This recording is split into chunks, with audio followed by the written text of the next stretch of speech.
TVF की खासियत ही ये है, अरुणाव सर की खासियत है कि वो हर ऐसे मुद्दे को लेके एक वेब सीरीज बनाते हैं जिनके बारे में कंटेंट वाइज कोई बात नहीं करता है। The only similarity that Ehsaas and Archie have is that both of them overthink a lot और बहुत ज़्यादा ओवरथिंक करते हैं। तो मैंने जो अपने अंदर एहसास में जो अपने अंदर दबा के रखा है वो ट्रेट, वो आर्ची बाहर लेके आती है। सब्सक्राइब करें इंडिया फोरम्स हिंदी को और घंटी के निशान को दबाएं ताज़ा खबरों के लिए। So Asas, first of all, welcome to India Forums. Thank you. So आपकी वेब सीरीज हमने देखा हाफ सीए, क्या कहना चाहेंगे, कुछ शेयर करना चाहेंगे, पूरा एक्सपीरियंस कैसा था? It is Half CA is definitely one of the best projects I've been a part of. मुझे बहुत अच्छा लगा है काम करके। सब लोग जो भी हाफ सीए से रिलेटेड थे मेरे बहुत अच्छे दोस्त बन गए हैं। जब पहली बार ये शो लिखा जा रहा था तो जो दोनों राइटर्स हैं शो के, हरीश और खुशबू, वो मेरे पहले से काफ़ी दोस्त हैं। तो समहाउ मुझे पता चल गया था कि वो सीए कम्युनिटी के लिए एक शो लिख रहे हैं और उसमें जो प्रोटैगनिस्ट है इस बार वो फीमेल है। तो मैंने अपने आप को इमीडिएटली पिच कर दिया था कि मेरा प्लीज़ ऑडिशन ले लेना, चाहे हो ना हो एटलीस्ट ऑडिशन दे दूँ और देख लो आप लोग कि मैं अगर फिट होती हूँ पार्ट के लिए। और फिर उन्होंने लिया and luckily I cracked it. और जो डायरेक्टर हैं हमारे शो के, प्रतीश मेहता, वो तो ये कहते ही थे कि जैसे ही उन्होंने सुना था आर्ची का कैरेक्टर, उन्होंने मेरे बारे में सोचा था, तो वो अलाइन हो गया सब कुछ। And but anyway I think बहुत अच्छा लिखा है शो। और पहली बार टीवीएफ की खासियत ही ये है, अरुणाव सर की खासियत है कि वो हर ऐसे मुद्दे को लेके एक वेब सीरीज बनाते हैं जिनके बारे में कंटेंट वाइज कोई बात नहीं करता है। और वो हर प्रोफेशन को, हर कोर्स को एक एक डेडिकेट करते हैं, उन एक वेब सीरीज डेडिकेट करते हैं और उसको ग्लैमराइज करते हैं और कहानी बताते हैं। तो जैसे नॉन कॉमर्स स्टूडेंट्स हैं या नॉन सीए कम्युनिटी है, वो भी अंडरस्टैंड करती है कि कितना डेडिकेशन लगता है एक सीए बनने के लिए। उनकी पूरी जर्नी से सबको इंट्रोड्यूस किया जाता है। तो इसकी यही खासियत है। बहुत अच्छा लिखा गया है शो और मुझे उसका हिस्सा बनने का मौका मिला था, तो वेरी वेरी हैप्पी। ओके, अगर कैरेक्टर की बात किया जाए तो आर्ची और एहसास में क्या कुछ सिमिलैरिटीज और डिफरेंसेस है? बहुत कम है actually, very honest. Archie is very under confident, वो बहुत कंफ्यूज्ड है लाइफ में। और वो the only similarity that Ehsaas and Archie have is that both of them overthink a lot और बहुत ज़्यादा ओवरथिंक करते हैं। तो मैंने जो अपने अंदर एहसास में जो अपने अंदर दबा के रखा है वो ट्रेट, वो आर्ची बाहर लेके आती है। तो ड्यूरिंग द इवेंट जब हम शूट कर रहे थे तो मैं in general because of Archie Ehsaas इतना हर चीज़ को ओवरथिंक करने लगी थी। तो मैं तो कहती थी ये मेरी मेंटल हेल्थ के लिए अच्छा नहीं है शो। बट हाँ, but I really really love this character because वो इतनी प्योर है, वो इतनी अच्छी है आर्ची। और मुझे उससे like she is one of the best characters that I played. So yes. Okay, from my friend Ganesha to the latest one half CA, कितना लाइफ या जर्नी, कितना रोलर कोस्टर रहा है या फिर स्मूथ रहा है एक्टिंग केस में? नहीं, बिल्कुल नहीं। स्मूथ तो टचवुड रहा ही है, बट रोलर कोस्टर स्मूथ रहा है।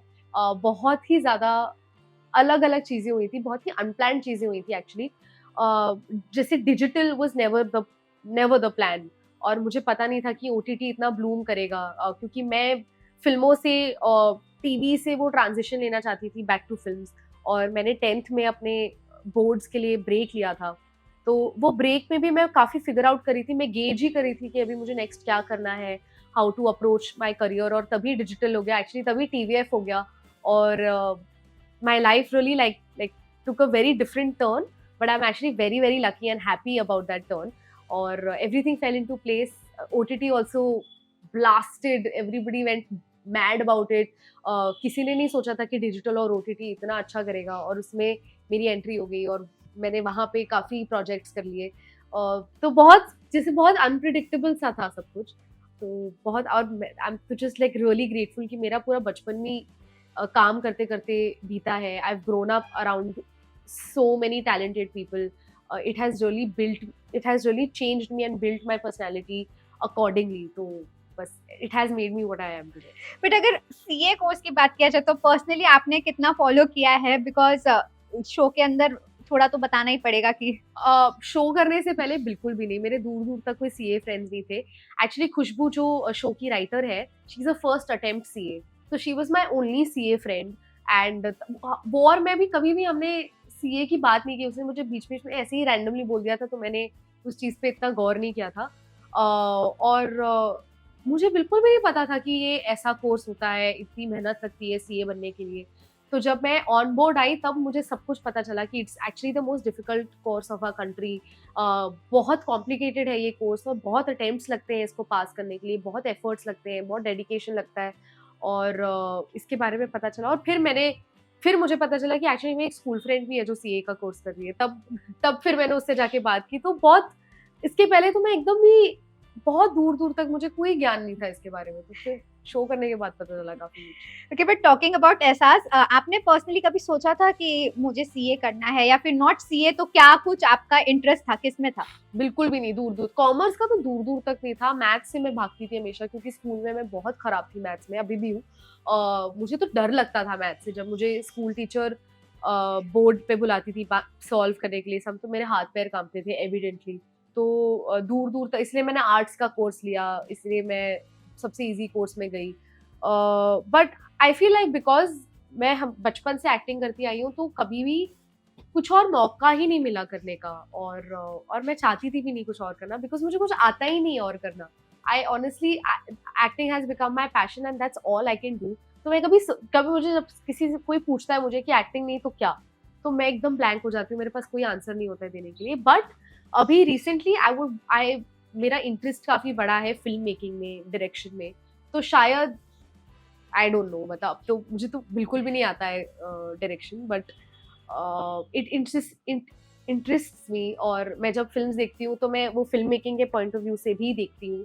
तो होपफुली अगर if I am ready, if I have learned enough, if I know enough, I will probably try to direct something. कि पूरी सीरीज में से ऐसा कोई बीटीएस मोमेंट होगा जो बहुत मेमोरेबल है और बहुत स्पेशल है आपके लिए? पूरा शो ही एक्चुअली बीटीएस वाइज मेमोरेबल है क्योंकि जो शो में जो डायरेक्टर है और जो मेरे और को एक्टर्स हैं वो दोस्त बहुत अच्छे बन गए थे। हमारी सबकी बॉन्डिंग बहुत अच्छी हो गई थी सेट पे। पर एक जो काफ़ी वायरल भी हुआ है वीडियो, जहाँ मैं ऑटो वाले को पूछती हूँ कि आप अंधेरी चलोगे, लोखंडवाला चलोगे, ये वो, और वो ना बोल देते हैं।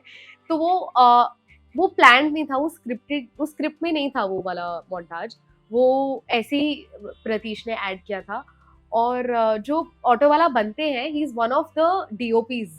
तो वो हमारे one of the camera department में से एक हमारे कैमरामैन थे।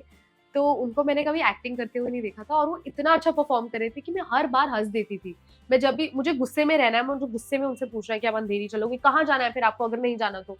और वो बोलते गैस नहीं है, तो वो जैसे बोलते हैं, मैं हर बार हँस देती थी। और उसको कुछ 18 टेक्स लगे थे और जो 19वां टेक था वो करेक्ट हुआ। और उसमें भी आप देखो कि जो अनमोल, जो मेरे साथ मेरे जो दोस्त प्ले करते हैं, वो मुझे खींच के लेके गए हैं। तो वो इसलिए खींच के लेके गए हैं क्योंकि उतना कर लिया था टेक, तो अब उसको दिख रहा था कि मैं हँसने वाली हूँ, तो वो मुझे खींच के ले गया और फिर हुआ cut and that was the take that they used.